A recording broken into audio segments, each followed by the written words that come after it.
This episode of Marijuana Today Daily is brought to you by MJ Today Media, publishers of this show, our weekly title Marijuana Today, and the Green Rush and Weed Wonks podcasts. If you've been thinking about getting into podcast marketing, you need to email me at shay@mjtodaymedia.com to learn more about how we can help, because we've got the biggest audience in the industry. And if you haven't been thinking about it, well, you should be. We've been podcasting now for more than 5 years and trying to legalize cannabis for more than 20, so we've got good roots. One more time, just email me at shay@mjtodaymedia.com, with Shay spelled S-H-E-A. Good morning, Marijuana Nation. It's Thursday, November 21st, 2019, and you're tuned into episode 845 of Marijuana Today Daily. I'm your host, Shay Gunther, and I'll be walking you through today's marijuana news and headlines. As always, we have a full and busy day of cannabis news in our hands, so let's jump right into it.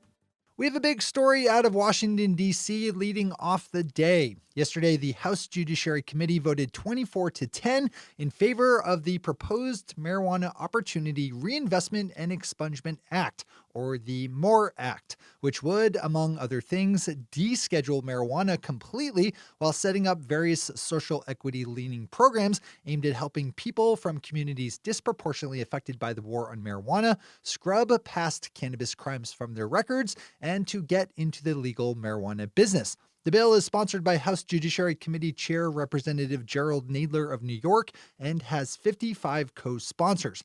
David Downs has a good and complete take on this over at Leafly with more details on the bill's contents. Now that the MORE Act has been passed out of the Judiciary Committee, it will head next to the full floor of the House for a vote there. And then, as I mentioned before, if passed by the full House, it will then most likely die in the GOP-controlled Senate, even if only to sit around in Moscow Mitch McConnell's legislative graveyard. But who knows, stranger things have happened, and I very much hope I'm wrong. Even so, this is fantastic and historic news. Read David's story. As always, we have all the news we cover linked to on our website at mjtodaydaily.com. Jumping up to Canada, the Financial Post has an exclusive look at a change by the province of Ontario to open up its government-controlled legal marijuana monopoly on the full cannabis supply chain to allow for some participation by private companies in the storage and distribution of legal marijuana products. Canada legalized adult use nationwide last year, but left a lot of the details for how it's handled up to its individual provinces. Ontario has taken one of the more restrictive approaches and maintained a lock on the industry from seed to soil to sale. But that's come at a cost, as its legal cannabis sales have lagged far behind other provinces. The Financial Post obtained an email sent out by the Ontario Crown Corporation to licensed producers on Tuesday that reads in part, quote, "The OCS is moving ahead with expanding its privately operated third-party centralized distribution network and will introduce flow-through capabilities to the network over time to maximize choice for consumers." Unquote. Going on further to call on LPs to schedule meetings with the Crown Corporation later this month to learn more about getting involved with delivery. If you do any kind of business in Ontario, this is probably a must-read. Our final top story of the day is a big rebound seen across the board with cannabis stocks over the past 2 days, as some decent earnings reports have come out, and especially after yesterday's historic vote in D.C. on a bill to remove marijuana from the list of federally controlled substances, which would be fairly huge for our industry. I need to drop a quick disclosure on this one, as our sponsor Curaleaf has mentioned for the 15% jump in stock price the company has seen over the last day or so. Also up in price are Tilray, Aphria, Kronos Group, Organigram, Hexacorp, and even MedMen. Market Watch has more details and the most current numbers if you want them. Those are our top stories for today. It's time for Marijuana Today Daily Headlines Blitz.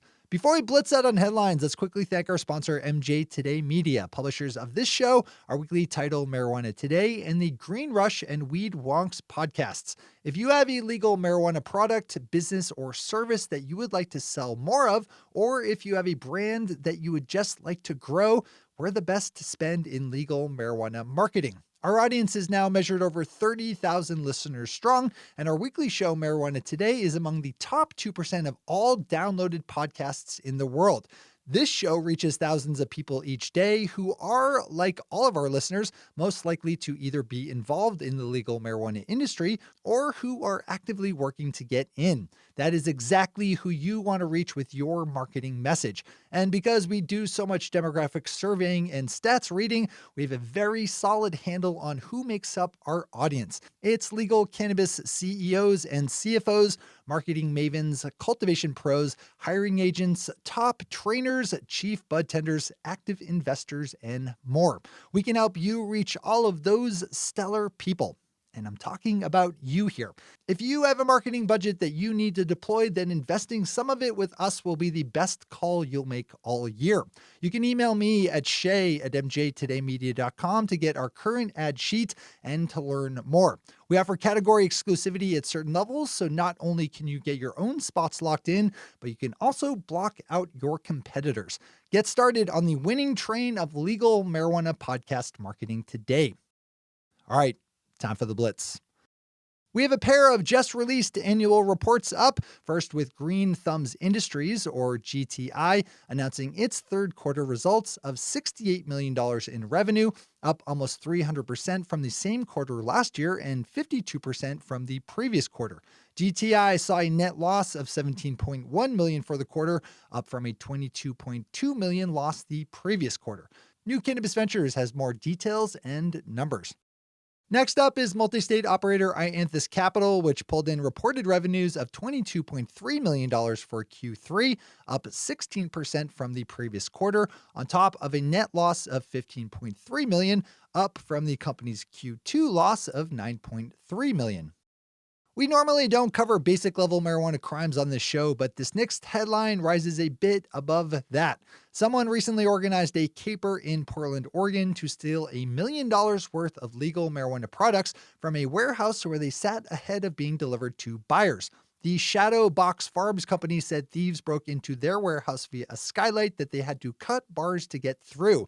Absconded in the theft were packaged marijuana products in a cooler filled with jars of marijuana oil, each said to be worth as much as $3,000 each. Shadowbox Farms does have insurance, but says they're not sure yet whether their loss would be covered. One thing is for sure, though, there'd be zero chance of insurance kicking in at all if this was the illicit market. Rhode Island Governor Gina Raimondo said in a television interview last week that she would try to pass adult use legalization again next year after failing to push it through this year. Rhode Island is bordered by Massachusetts, which has adult use legalization, and Connecticut, where momentum appears strong to pass full-blown legalization soon enough. Governor Raimondo said in her TV appearance that adult use legalization was quote-unquote the next logical step after medical cannabis. Yesterday, during the latest debates by the leading 2020 Democratic presidential candidates, New Jersey Senator Cory Booker poked fun at former Vice President and misogynist dinosaur Joe Biden for his recent drug warrior comments over his misplaced fears that marijuana is a gateway drug. During the debates, Senator Booker said, quote, "I thought you may have been high when you said it," unquote. Senator Booker went on to point out that marijuana has been nominally legal for a long time for people with privilege. It's nice to see that even when marijuana is used as a jokey punchline in the debates, there's now a lot of underlying substance behind it. We head back up to Canada for one more headline as Motley Fool looks at the blame that the province of Ontario has been getting in a lot of recently released financial reports from legal marijuana companies due to the incredibly slow pace it's taking in building out a legal marijuana industry. As of right now, there are just 24 dispensaries in the entire province of Ontario, population 14.5 million or so, or around one shop per 600,000 residents. By those numbers, my own state of Maine would have a total of 2 dispensaries, while Colorado would have just 9 in all. Ontario's lack of dispensaries means less access for cannabis consumers and way less opportunity for marijuana businesses to do commerce. This is a good read for sure.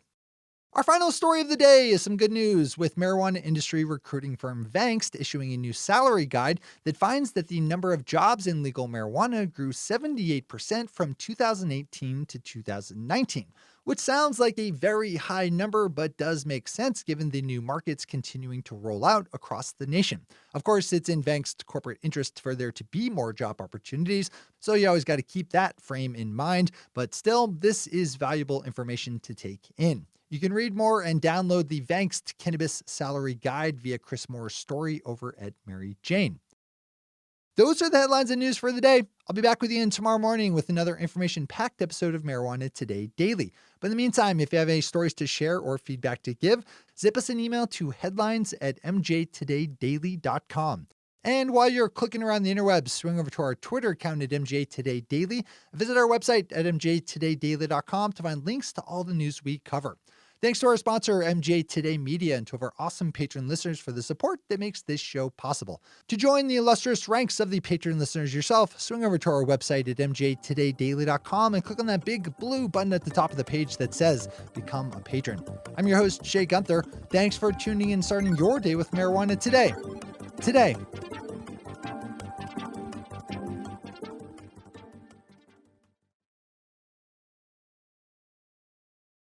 One take, Shay.